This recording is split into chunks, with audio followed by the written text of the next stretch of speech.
That is scary. He got into office with the democratic process and then used the same democratic process to have legislative powers granted to him and destroyed it. That is scary. It's a lot of people, man.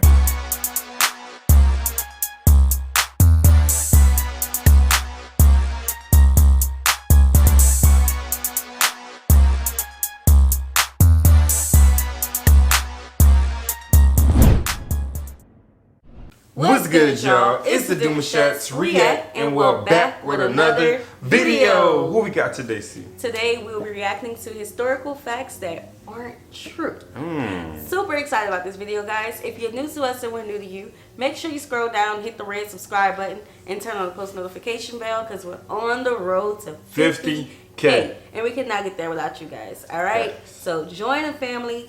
Before we get started, they just started with the grass. We can't help that, but we're going to continue. Let's get into the video.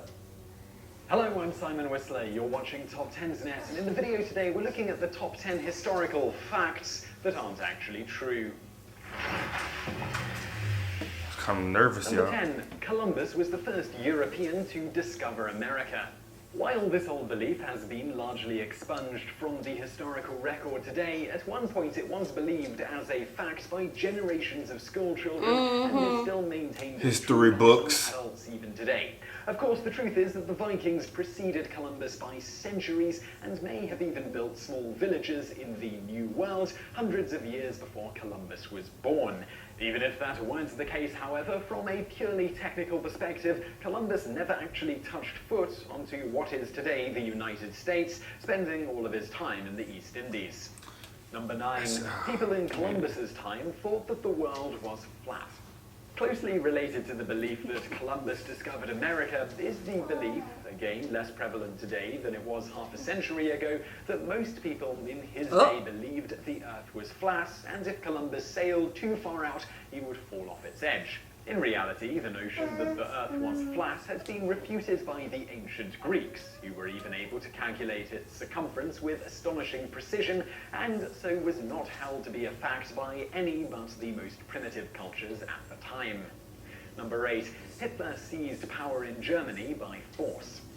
Many people hold the misconception that the Nazis seized power in Germany, but nothing could be further from the truth. The fact is that the Nazis came to power through free and fair elections, and even used the democratic process to secure that power. In effect, Adolf Hitler, appealing to the very legitimate grievances and fears of the German people, used the ballot box to achieve the powerful position of Chancellor, and then used that very same process to destroy democracy by having the legislature grant him the emergency powers he convinced them was necessary to restore order. Number 7. The stock... That is scary. He got into office with the democratic process and then used the same democratic process to have legislative powers granted to him and destroyed it. That is scary. It's a lot of people, man. He's still worried about the people. That could happen here.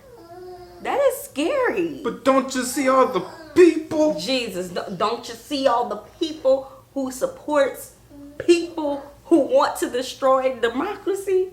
But if the people was to peopleize, people would be in positions. Exactly. All the people. That's scary. Market crash of 1929 started the Great Depression.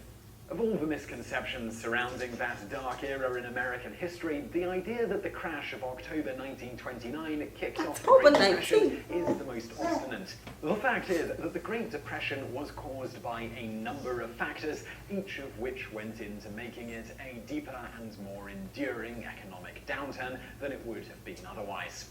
Instead of letting the market make its own corrections and wait it out, they passed legislation, such as the Smoot-Hawley Act, that raised tariffs on imports, which was designed to make it cheaper to buy American products. The problem is, they didn't anticipate that foreign governments would raise tariffs on American goods in response, thereby killing exports and forcing the mass closure of many factories. Bad government policies also caused many banks to fail, wiping out the life savings of millions of Americans, which further exacerbated the problem. Number 6. Japan had to attack America if it wanted to survive economically.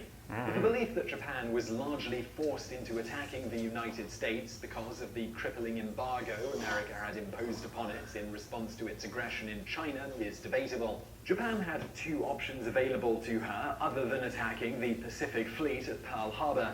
First, it could have negotiated an end to her 4-year-long war with China, which Japan was unwilling to do, or it could have simply seized the oil and mineral riches of the Dutch East Indies, modern-day Indonesia, and the Malay Peninsula directly without involving America at all. Consider for a moment that if the US was unwilling to go to war in Europe to assist Great Britain in its struggle with Nazi Germany, what were the chances Congress could have been persuaded to take on the Japanese over the Dutch East Indies and Malaysia? Number 5. If Lee had won at Gettysburg, the South would have won the Civil War. It is widely believed that the Union victory at Gettysburg in July of 1863 prevented the North from complete collapse, but a careful look at the overall strategic situation at the time demonstrates this to have been unlikely. First, even if Lee had routed Meade's army at Gettysburg, they would have come at considerable cost, especially considering the number of Union troops Lee faced, over 90,000 compared to his own 70,000 men. This means that even if he had been victorious, Lee would have emerged from the battle with a largely exhausted and depleted force left with which to march on Washington almost 100 miles away. Additionally, Gettysburg would have been only the first in a string of obstacles he would have had to overcome as he moved east. Eventually, he would have to retreat back into Virginia in any case, and though he could add another Confederate victory to the long list of victories Lee had enjoyed up to that point in the war, the South simply couldn't match the North's almost unlimited industrial capability and doomed to eventually lose in any case. Thank the Lord. Lincoln's Emancipation Proclamation freed the slaves. Most students grow up believing that the Emancipation Proclamation freed the slaves, but it did no such thing. First of all, it only applied to slaves living within the Confederate States, and since the North had no power to enforce the proclamation in those territories not under its direct control, it really had no immediate effect on freeing anyone. In fact, it didn't even free those slaves in the northern states, where slave ownership, while uncommon, was still legal. It was only illegal to buy and sell slaves in the North, not own them. It would take the 13th Amendment, ratified in 1865, to do that, and it applied throughout the country, not just parts of it. Number 3. Lindbergh was the first person to fly across the Atlantic. While Lucky Lindy won fame and fortune for his daring solo jaunt across the Atlantic in 1927, he was far from the first to cross the ocean by air. In fact, 2 British pilots, Alcock and Brown, had made the crossing years earlier in a repurposed RAF bomber. They flew from St. John's, Newfoundland to Galway, Ireland in just under 16 hours in 1919. That flight paved the way for commercial transatlantic aviation and made Lindbergh's future flight possible. Upside down. Further, just a couple of weeks after the British duo had made their flight, the British airship R-34, with a couple of dozen crew and passengers on board, made a double crossing, taking about 4 days to cross both ways. In fact, by the time Lindbergh made his world-famous crossing, close to 80 men had already made the epic journey. His, however, was done entirely solo, and clocking in at almost 34 hours of straight flying time was a far more challenging and grueling feat. Number 2. Custer's 7th Cavalry was wiped out at Little Bighorn. While many assume that Custer's entire command was wiped out at the Battle of Little Bighorn in June of 1876, the truth is that less than half of the 647 men under his command were killed in the famous battle. The reason for this was twofold.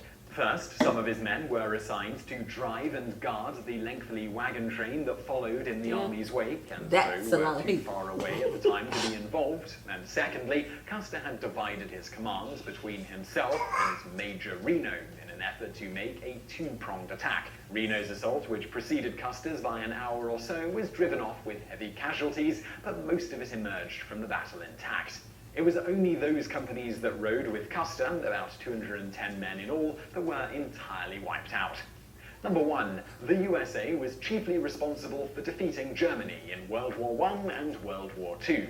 While American material and military support was imperative and likely ensured an eventual Allied victory, it was others who bore the brunt of the fighting against Germany in both wars. In World War I, the US was late to the show, not making it to France in significant numbers. It was late. It was late to the party, yo. It was the British and French who had been doing all of the fighting up until then and had battered the Germans by the time the US entered the fray. In the Second World War, things were much the same, with American troops not arriving in theatre until very late in the war. While they fought largely rearguard actions in North Africa and Italy, by the time they landed in force in France in June 1944, the Germans were already reeling from the massive Soviet juggernaut that was rolling over them from the east. In fact, over 80% of all German casualties in World War II came on the Eastern Front. While it was the US that was chiefly responsible for defeating Japan in the Pacific, it was the Soviet Union that did most of the heavy lifting in Europe. So I really hope you found the video interesting. If you did, you guys always late to something. Always. We're always late. Always. That was a lot of interesting things. Yeah. A lot of things that we kind of already fact-checked in school. Some things that I've learned for the first time that wasn't true. Yeah, interesting video. Had a lot of things that was probably just needed to be resaid. Yeah, you know, the Nazi thing is the thing that kind of like, what? You messed around with all that stuff. Yeah, democracy. Yeah. So yeah, we hope you guys enjoyed this video with us. Like this video, subscribe, turn on the post notification bell. We have enabled our super thanks if you'd like to support the channel that way. Yes. We'll see y'all soon. Say hi to Sienna. Peace.